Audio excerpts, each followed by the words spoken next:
नमस्ते सदावत्सले मातृभूमे। विषय जिस पर आज हम लोग बात करने वाले हैं वो भारतीय जनता पार्टी के राष्ट्रीय अध्यक्ष के चुनाव को लेकर है। भारतीय जनता पार्टी के राष्ट्रीय अध्यक्ष के विषय में तमाम तरह की बातें की जा रही हैं। पार्लियामेंट के अंदर भी बात करेगी। अखिलेश यादव ने जब कह दिया कि आप अपना राष्ट्रीय अध्यक्ष नहीं चुन पा रहे हैं, इतना समय हो गया है, तो उसी समय अमित शाह जी ने जवाब दिया था कि मैं लिख कर दे सकता हूं कि अगले 25 वर्ष तक समाजवादी पार्टी का राष्ट्रीय अध्यक्ष आप ही होंगे, जाओ मैंने लिख कर दे दिया। लेकिन भारतीय जनता पार्टी जिसमें करोड़ों कार्यकर्ता है, नीचे जिले से चुनकर और केंद्र तक आता है, इसलिए उनमें समय लगना स्वाभाविक है, क्योंकि हमारे यहाँ हमको नहीं मालूम है कि अगला अध्यक्ष कौन होगा और अगला उत्तराधिकारी कौन होगा, क्योंकि ये व्यक्तिवादी पार्टी नहीं है, ये तत्ववादी पार्टी है। अब ये शब्द अमित शाह जी भी और मोदी जी भी कई बार इस्तेमाल कर चुके हैं कि भारतीय जनता पार्टी व्यक्तिवादी पार्टी नहीं है, भारतीय जनता पार्टी तत्ववादी पार्टी है, सिद्धांत पर चलने वाली है। कोई भी सर्वोच्च नेता भारतीय जनता पार्टी में अगर है और वो सिद्धांत से भटकता है तो ये मानकर चलिए कि वो भारतीय जनता पार्टी में आगे नहीं रहेगा। समय लग सकता है, उसका उत्कृष्ट इलस्ट्रेशन मुझे कहने का अधिकार नहीं है, लेकिन जो समाज में कहा जाता उत्कृष्ट इलस्ट्रेशन माननीय आडवाणी जी हैं। वो जिन्ना की मजार पर चादर चढ़ाकर आए थे। जिन्ना को हम भारत विभाजन का खलनायक मानते हैं और जिन्ना को हजारों लाखों हिंदुओं का कत्ल करने वाला व्यक्ति मानते हैं। जिन्ना की मजार पर चादर चढ़ाना यानी कि आइडियोलॉजी के साथ कंप्रोमाइज करना, जबकि उस समय माननीय आडवाणी जी भारतीय जनता पार्टी के सर्वोच्च नेता था, सर्वमान्य नेता थे, जिन्होंने पार्टी के लिए इतना कुछ किया है कि अभी तक इतना कंट्रीब्यूशन किसी का मुझे दिखता नहीं है जितना अटल जी का, आडवाणी जी का, दीनदयाल उपाध्याय जी का, बलराज मधोक जी का। और जो जो योगदान है वो योगदान अभी भी पार्टी में इतने बड़े स्तर पर पार्टी दुनिया में काम करती है, लेकिन अभी तक दिखा नहीं है। मैं आज की सत्ता की बात नहीं कर रहा हूं, सत्ता अलग चीज है, पार्टी के साथ काम करना अलग चीज है। ये दो अलग अलग विषय हैं। पार्टी को चलाना और पार्टी चलाने के बाद सत्ता हासिल करना और सत्ता पर किसी व्यक्ति को विराजमान कर देना, वो निश्चित रूप से हमारे बीच में से जो सर्वोच्च प्राथमिकता का विषय रहता है और सर्वोच्च सिद्धांतवादी और कैपेबल योग्य व्यक्ति को बिठाती है पार्टी, इसमें कोई शक नहीं। लेकिन जो जो बयान लगातार चल रहे थे कि भारतीय जनता पार्टी अपने अध्यक्ष को इसलिए नहीं चुन पा रही कि राष्ट्रीय स्वयंसेवक संघ बीच में पड़ रहा है या राष्ट्रीय स्वयंसेवक संघ से सहमति नहीं बन पा रही, ये कोई आज से नहीं चल रहा, पिछले 2 वर्ष से चल रहा है। बयान इनके बीच में लगातार आते हैं। भारतीय जनता पार्टी के संरक्षक कह लीजिए या समन्वयक राष्ट्रीय स्वयंसेवक संघ की तरफ से सह सरकारवा रहते हैं, जो इस समय माननीय अरुण कुमार जी हैं। माननीय अरुण कुमार जी का एबीपी न्यूज पर स्टेटमेंट भी आ गया। इसके अतिरिक्त उनके एक आध ही स्टेटमेंट आए। वो जनरली स्टेटमेंट देने पर विश्वास नहीं करते हैं, काम करने पर चूंकि संघ विश्वास करता है, इसलिए स्टेटमेंट सामान्यतः संघ के जो अधिकारी वर्ग है या जो स्वयंसेवक हैं उनके बयान आते दिखते नहीं है कभी, क्योंकि संघ काम सिर्फ और सिर्फ काम करने पर विश्वास करता है, संघ बयान देने पर विश्वास नहीं करता। यहां तक कि संघ को कटघरे में खड़ा करके जो उनके खिलाफ स्टेटमेंट दिए जाते हैं उसकी भी शुद्धि नहीं करता। संघ के पास बाकायदा एक प्रचार विभाग है, लेकिन वो प्रचार विभाग भी सिर्फ अपने प्रचार के लिए है, ना कि किसी की बात का खंडन करने के लिए। और अगर कोई ऐसी बात होती तो अपने कार्य के द्वारा उसका खंडन करती है। यही कारण है कि पिछले 100 वर्ष से राष्ट्रीय स्वयंसेवक संघ पिछले 100 वर्ष से राष्ट्रीय स्वयंसेवक संघ 1 इंच भी चलने के बाद पीछे नहीं हटा। जो निर्णय लिया वो किया, उसका चाहे कोई परिणाम भुगतना पड़ा हो। मैं आपको बताऊं, 1967 में भारतीय जनता पार्टी, उस समय जनसंघ हुआ करती थी, बलराज मधोक जी राष्ट्रीय अध्यक्ष हुआ करते थे और बलराज मधोक जी के नेतृत्व में दिल्ली में 7 में से 6 सीटें थी। मैं बात कर रहा हूं 1967 की। दिल्ली में 7 में से 6 सीटें थी और पूरे देश में जहां तक मुझे याद है 37 सीटें हुआ करती थी। आप सोचिए कि एक नई पार्टी जिसने अपना बेस अभी बनाया भी नहीं था, 1951 में उसकी स्थापना हुई और 1967 का चुनाव हुआ और 1951-52 के पहले चुनाव में भी 4 सीटें जनसंघ के पास थीं। श्यामा प्रसाद मुखर्जी जी की हत्या कर दी गई थी। दीनदयाल उपाध्याय जी और बाकी लोग उस पार्टी को चला रहे थे। 67 में जिसने 35 सीटें दिलवाई हों और उस समय संघ देश की बड़ी पार्टियों में काउंट होने लगी हो, जनसंघ, उस समय बलराज मधोक, उस समय का जो 1971-72 का जो या 73 का चुनाव जहां तक मुझे याद है, उसमें बलराज मधोक जी को ये लगने लगा था, ऐसा लोग कहते हैं कि दीनदयाल उपाध्याय जी की असमय मृत्यु होने के बाद बलराज मधोक जी को लगने लगा था कि उनसे ही पार्टी चलती, क्योंकि किसी को भी कोई भी नुहुस बन सकता है। महाराजा नुहुस की कहानी मैं आपको सुनाऊंगा कि पूजनीय सरसंघ चालक जी ने महाराजा नुहुस की कहानी एक सुनाई थी कि नुहुस मत बनिए। मुझे याद है काशी की बैठक थी, संगठन मंत्रियों की बैठक थी, मैं भी उस बैठक में मौजूद था।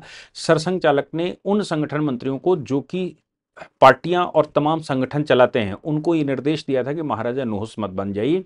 महाराजा नुहुस की कहानी उन्होंने पूरी सुनाई थी, क्योंकि इंद्र जब छुप गए तो महाराजा नुहुस को ब्रह्मा जी ने इंद्र की घोषणा कर दी थी। इंद्र बनने के बाद उनको ये एहसास हो गया था कि वही दुनिया में सर्वश्रेष्ठ हैं, और उनके सर्वश्रेष्ठ होने की वजह से उन्हें स्वर्ग में बहुत कुछ उथल पुथल किया, उन्होंने देवताओं के साथ बहुत कुछ उथल पुथल किया, और उन्होंने यहाँ तक कि ऋषियों के साथ भी बहुत उथल पुथल किया, और यहाँ तक कि दुर्वासा ऋषि को उन्होंने इस अहंकार में कि वो नुहुस हैं और वो दुनिया के सर्वश्रेष्ठ राजा हैं, इसलिए उनको राजा घोषित किया गया है, उन्होंने दुर्वासा ऋषि का अपमान कर दिया था।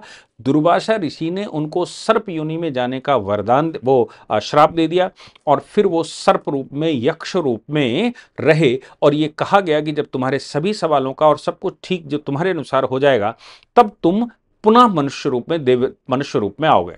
युधिष्ठिर ने जब उनके सवालों के जवाब दिए, तब यक्ष पुनः लौटकर वापस आए थे। तो महाराजा नुहुस, यानी कि कोई भी व्यक्ति अपने आप को नुहुस समझ सकता है। संघ का एक नियम है, पूज्य सरसंघ चालक और आज के नहीं, कई सरसंघ चालक पहले भी कर चुके हैं, कि हमारे लिए हर व्यक्ति महत्वपूर्ण है, हमारे लिए हर व्यक्ति उपयोगी है, लेकिन हमारे लिए अपरिहार्य कोई नहीं है। अपरिहार्य मतलब हम व्यक्तिवादी नहीं हैं, हम तत्ववादी हैं। इसलिए अगर किसी की फॉलोइंग लाइन बहुत बड़ी बन गई हो, किसी को ये एहसास हो जाए कि वो उसकी वजह से पार्टी चल रही है, देश चल रहा है, समस्या सब कुछ चल रहा है, तो ऐसे व्यक्ति का संघ के किसी भी संगठन में कोई स्थान नहीं है।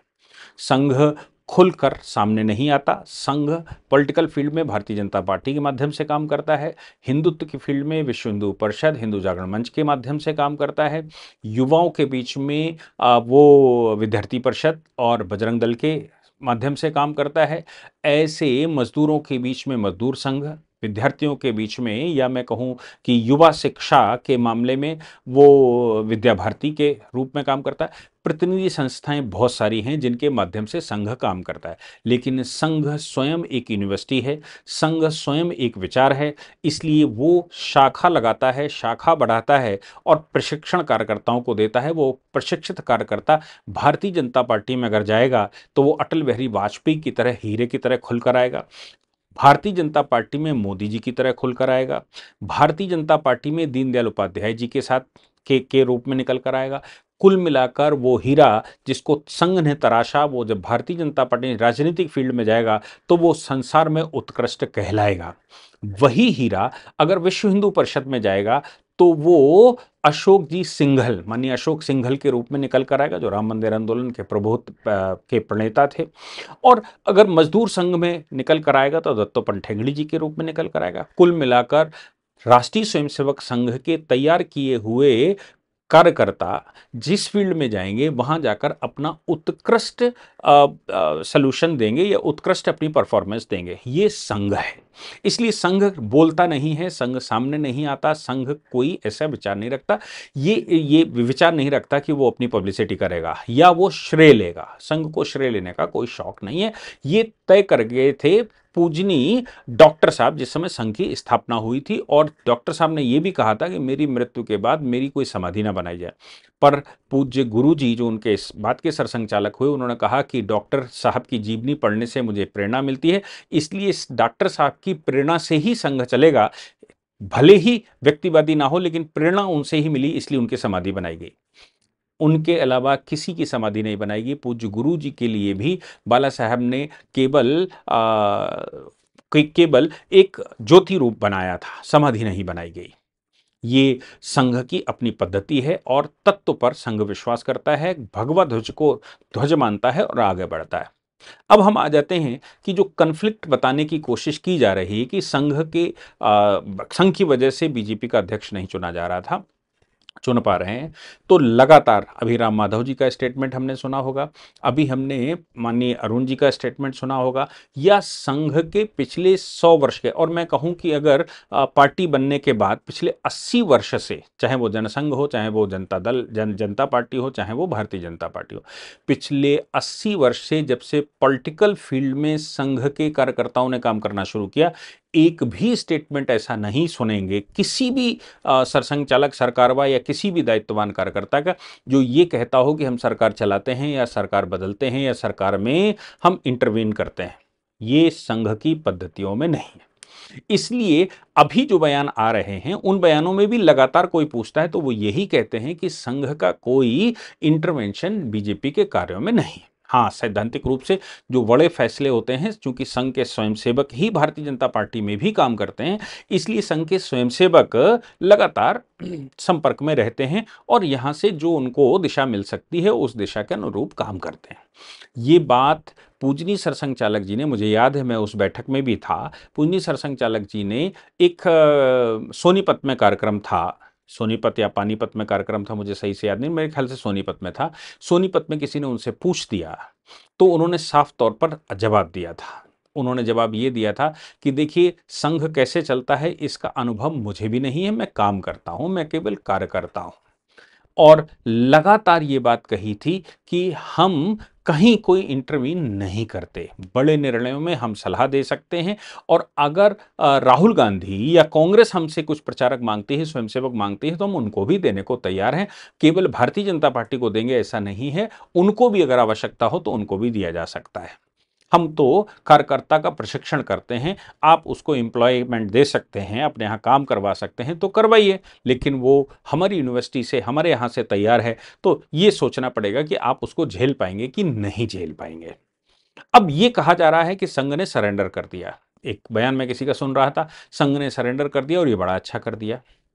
मैं मानता हूं, अगर ये बात कही जा रही है कि संघ ने सरेंडर कर दिया, या ये कह दिया है कि जो 20 सदस्यीय कमेटी बैठती है, या फिर माननीय मोदी जी उस पर निर्णय करेंगे, मोदी जी को फ्री हैंड दे दिया, तो इसको सरेंडर नहीं कहा जाता। इसका मतलब यह होता है कि संघ, जो पेरेंट ऑर्गेनाइजेशन है भारतीय जनता पार्टी की, संघ और भाजपा ने मिलकर निर्णय कर लिया है। कभी भी संघ कोई भी निर्णय में अगर उससे कुछ पूछा भी जाता है तो जो पूछने वाला व्यक्ति है वही घोषणा करता है, संघ कभी नहीं बताता कि हमने क्या निर्णय किया है या हमारी सलाह क्या गई है। संघ कहता है कि हमारी वार्ता हो गई है, अब जो संगठन चाहेगा वो बात करेगा और हमारा कोई रोल उसमें नहीं होता है, वो उनका रोल है। अगर ये कहा जा रहा है कि मोदी जी को फ्री हैंड दे दिया गया है कि राष्ट्रीय अध्यक्ष वो अपने हिसाब से, जो कमेटी 20 सदस्यीय कमेटी बनती है और नीचे जिले से लेकर ऊपर तक के चुनाव होकर आते हैं, उन चुनाव के बाद प्रदेशों के चुनाव होते हैं और प्रदेशों के चुनाव के बाद राष्ट्रीय चुनाव होता है, तो उस चुनाव में मोदी जी नाम प्रपोज कर सकते हैं। वैसे तो चुनाव का विषय है सिद्धांतता, लेकिन फिर भी सर्वोच्च नेता प्रपोज करते हैं। अगर मैं मानकर चलूं, सरसंघ चालक, पूजनीय सरसंघ चालक, सरकारवा, सह सरकारवा, किसी ने भी, या वो कमेटी जो बैठी उसने अगर नाम प्रपोज भी कर दिया होगा, तो भी अपने मुंह से वो कभी घोषणा नहीं करते। वो सदैव से जो घोषणा होगी वो भारतीय जनता पार्टी ही करेगी। मैं आपको उसका एक इलस्ट्रेशन बताता हूं। एक इलस्ट्रेशन ये था कि राजनाथ जी राष्ट्रीय अध्यक्ष बने, संघ से ऐसा लोग कहते हैं, कुछ लोगों ने उस पर बयान दिया है, मेरी कुछ लोगों से बात हुई, उन्होंने भी बताया कि राजनाथ जी सरसंघ चालक से मिलने गए, संघ ने तय किया कि माननीय मोदी जी को राष्ट्रीय पटल पर लाया जाए। उस समय की जो भारतीय जनता पार्टी की केंद्र की टीम थी वो मोदी जी को हजम करने को तैयार नहीं थी, क्योंकि प्रदेश के नेता थे वो और राष्ट्रीय टोली में आने, लेकिन संघ था जिसने राजनाथ जी को ऐसा कहा था या तय हो गया था। जब वहां बैठक हुई तो अडवाणी जी वहां पहुंचे नहीं थे बैठक में।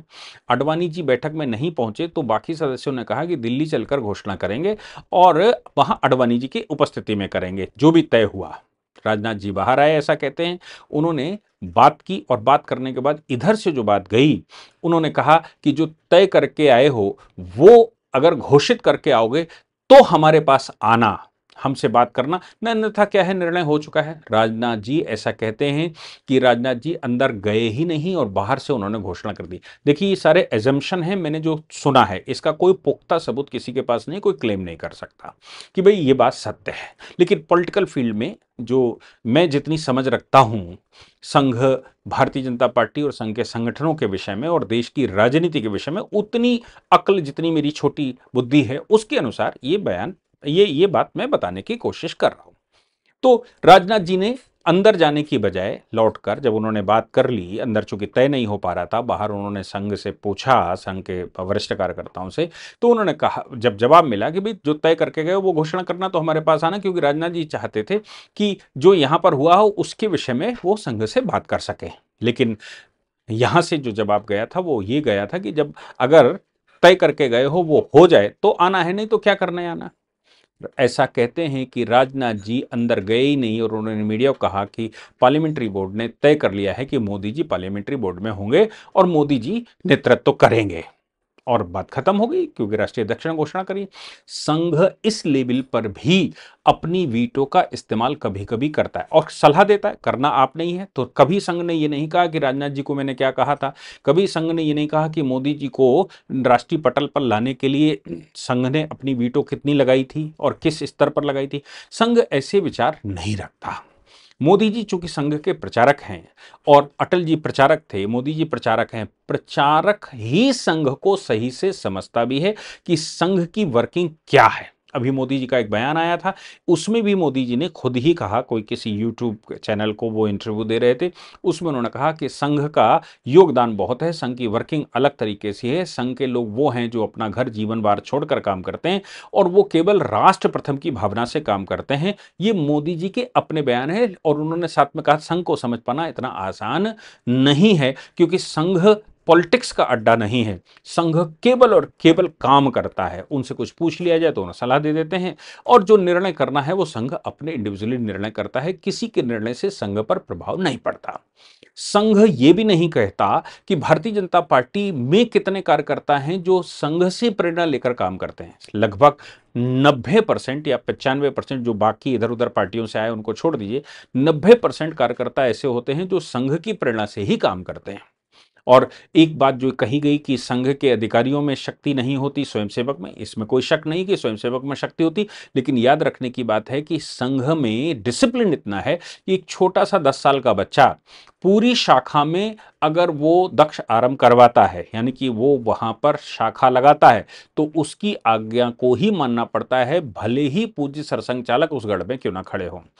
सरसंघ चालक भी जिस समय मुख्य शिक्षक जो आज्ञा दे रहा होगा, वो 10 साल का बच्चा, उसको ही मानना पड़ेगा। ये संघ का डिसिप्लिन है।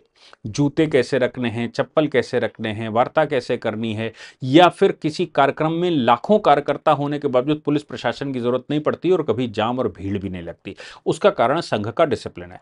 आप सोचिए, संघ का कोई भी अधिकारी कभी कुछ कहता नहीं है, लेकिन अगर वो इशारा कर दे तो संघ का कोई भी कार्यकर्ता, एक छोटा 10 साल का बच्चा भी उस निर्णय से विरत नहीं हो सकता, ये मान लीजिए।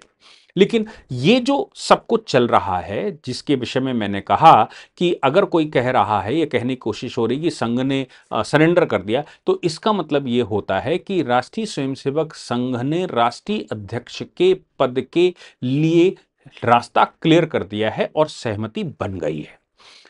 सहमति बन गई है मतलब अगर कोई बात होनी थी तो उधर से भी इशारा हो गया होगा, पेरेंट ऑर्गेनाइजेशन से बात हो गई होगी, तभी मोदी जी को अधिकार के रूप में ये कहा गया होगा कि मोदी जी ही निर्णय करेंगे, मोदी जी ही आगे बढ़ेंगे, जो उनका निर्णय है वो हमको सबको स्वीकार है, वो आगे चलेगा। इसको सरेंडर नहीं कहते, इसको समन्वय कहते हैं, और वो समन्वय के अनुसार किसी एक व्यक्ति की नियुक्ति या उसको उसको दायित्व दिया जाता है या उसके ऊपर छोड़ दिया जाता है कि वो व्यक्ति ही अब घोषणा करेगा। लेकिन संघ और बीजेपी, संघ के जो परिवार हैं, क्योंकि सब जानते हैं कि बीजेपी की शक्ति कहां है, संघ के अनुषांगिक संगठनों सहित संघ के संगठन में है, क्योंकि संघ एक ऐसी ऑर्गेनाइजेशन है जिसके पास बड़े संगठन हैं और करोड़ों कार्यकर्ता हैं। बीजेपी के कार्यकर्ता भी संघ के ही कार्यकर्ता कहे जाते हैं और बाकी संगठनों के कार्यकर्ता भी संघ के ही कार्यकर्ता कहे जाते हैं। करोड़ों कार्यकर्ता ऐसे हैं जो संघ के इशारे पर काम करते हैं। संघ कुछ कहता नहीं है, दबाव नहीं बनाता, किसी को कोई निर्णय नहीं सुनाता, लेकिन फिर भी संघ के इशारे पर काम करते हैं। मेरा मानना बिल्कुल साफ है कि ये लोग जो ये कहने की कोशिश कर रहे हैं कि संघ ने सरेंडर कर दिया और बीजेपी के सामने सरेंडर कर दिया और वो मुख्यमंत्री थे इसलिए सरेंडर कर दिया गया, वो प्रधानमंत्री, उनके पास शक्ति है, जनता उनको मान रही है, जनता उनको फॉलो कर रही है इसलिए ऐसा कर दिया, मुझे लगता है या तो उनको संघ नहीं मालूम, या उनको मोदी जी के विषय में जानकारी नहीं है, या फिर उनको संघ और संघ के स्ट्रक्चर की जानकारी नहीं है। जिसको संघ के स्ट्रक्चर की जानकारी नहीं होगी वो इस प्रकार की बातें करेगा, लेकिन जिसको स्ट्रक्चर की जानकारी होगी उसको मालूम है कि इस प्रकार की बातें नहीं करनी है, ये इररिलेवेंट होती हैं। दूसरी बात यह भी है कि यह संभव है कि उन लोगों को जो इस तरह के स्टेटमेंट पत्रकार बंधु या बाकी दे रहे हैं, उनको कहीं से फंडिंग इस बात की आई होगी कि क्या आप संघ और बीजेपी के बीच में एक दरार पैदा कर सकते हैं, क्या उनके बीच में वैमनस्यता कर सकते हैं कि वो एक दूसरे के खिलाफ स्टेटमेंट दें।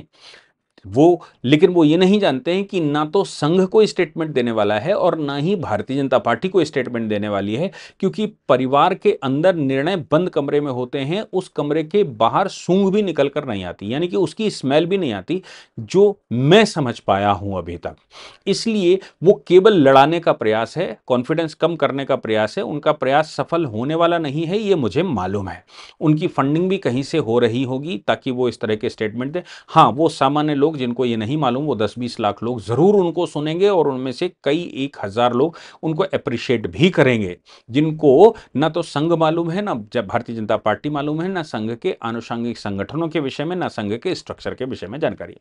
मैं आपको इस बात को स्पष्ट कर दूं कि जो संगठन मंत्री रहते हैं, संगठन मंत्री से मतलब हमारा ये है कि महासचिव संगठन भारतीय जनता पार्टी में ए से लेके जेड तक, मैं कहता हूं ए से लेके जेड तक, मतलब जिले तक, वो सारे राष्ट्रीय स्वयंसेवक संघ के द्वारा भेजे गए लोग ही होते हैं। चाहे वो मोदी जी हों, चाहे वो बीएल संतोष जी हों, चाहे पीछे रामलाल जी रहे हों, या कोई भी राज्य में जो आपको दिखता है, वो सब संघ के वो कार्यकर्ता होते हैं जिनको संघ भेजता है। यानी कि पार्टी की पूरी कमान जो अंदर से है वो संघ के स्वयंसेवकों के हाथ में होती है। बाकी पार्टी में वोटर्स और बाकी लोग आते जाते रहते हैं, लेकिन संघ की जो कोर कमान है, जो जो पार्टी की कोर कमान है, वो संघ के हाथ में ही रहती है। इसलिए ये कह देना कि संघ ने सरेंडर कर दिया तो क्या प्रचारक भेजना बंद कर दिया, संघ ने सरेंडर कर दिया तो क्या संघ अब मोदी जी के साथ बात करना बंद कर देगी, या संघ कोई वैमनस्यता पैदा कर देगा, ऐसा कभी नहीं होता। 100 साल के संघ के इतिहास में कभी नहीं सुना होगा कि संघ ने अपने किसी आनुषंगिक संगठन के लिए कोई दुर्विचार रखा हो, या कोई स्टेटमेंट भी गलत दिया हो, या कोई दुर्विचार रखते हुए काम किया हो, क्योंकि संगठन मंत्री तो वहां संघ से ही जाया हुआ व्यक्ति होता है।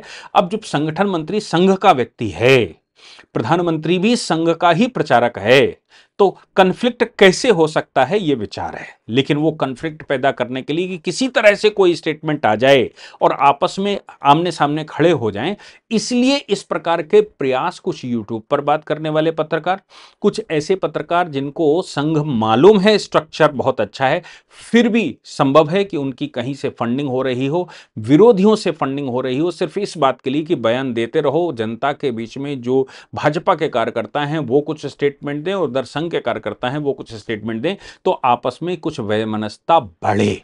ऐसा उनका प्रयास 100 वर्ष का इतिहास संघ का देखना चाहिए, तो पता लगेगा कि ऐसा कोई भी प्रयास आज तक तो विफल हुआ है। इसलिए संघ, राष्ट्रीय स्वयंसेवक संघ का कोई धड़ा निकलकर आज तक बना नहीं। कांग्रेस टूटी, सारी पार्टियां कांग्रेस से टूटकर ही बनी, लेकिन संघ का कोई उपसंघ या कोई दूसरा वो नहीं बना। एक बात और ध्यान रखनी चाहिए कि भारतीय जनता पार्टी में भी जिस किसी को भी लगा कि मैं नोहुस हूं, वो चाहे माननीय कल्याण सिंह जी हों, वो चाहे केशु भाई पटेल जी हों, वो चाहे शंकर सिंह बघेला जी हों, वो चाहे और आज नेता जो वापस पार्टी में आ चुके हैं, कोई भी किसी भी स्तर का नेता हो, अडवाणी जी सहित, जिसको भी लगा कि वो नुहुस है, जिसको भी लगा कि वो अब जनता के बीच में उसकी पकड़ है, उन सबको परिणाम भुगतना पड़ा है।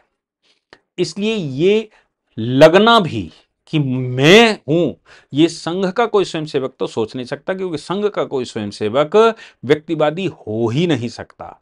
संघ के पृष्ठभूमि से आया कोई भी प्रचारक, भले ही वो प्रधानमंत्री क्यों ना बन जाएं, वो ये सोच ही नहीं सकते कि व्यक्तिवादी भी कुछ हो सकता है या व्यक्ति ही कॉन्सेंट्रेट कर सकता है।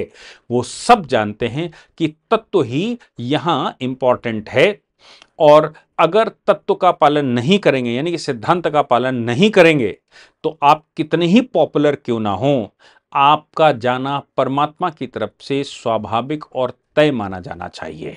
मैं समझता हूं कि मैंने पूरी बात, जो मैं जितना संघ को और भारतीय जनता पार्टी और बाकी संगठनों को जानता हूं, उतना बयान देने, उतनी बात बताने की कोशिश की है। और ये बात कि संघ ने सरेंडर कर दिया, इसको बजाय ये कहना चाहिए कि संघ से क्लैरिटी आ गई होगी, किसी नाम पर सहमति हो गई है, और सहमति हो जाने की वजह से ये बयान आया होगा। इसलिए मैं समझता हूं कि रास्ता साफ है। अब बहुत जल्दी ही कोई ना कोई राष्ट्रीय अध्यक्ष का नाम आप सुनने को देखेंगे। जय हिंद, जय भारत, वंदे मातरम। इस पूरी ऑर्गेनाइजेशन को चलाने के लिए आप नीचे डिस्क्रिप्शन से हमारे ऐप को डाउनलोड कर सकते हैं, जिससे कि लॉ स्टूडेंट्स को, लॉयर्स को और आम आदमी जो लॉ जानना चाहता है वो पेड क्लासेस का लाभ ले सकता है।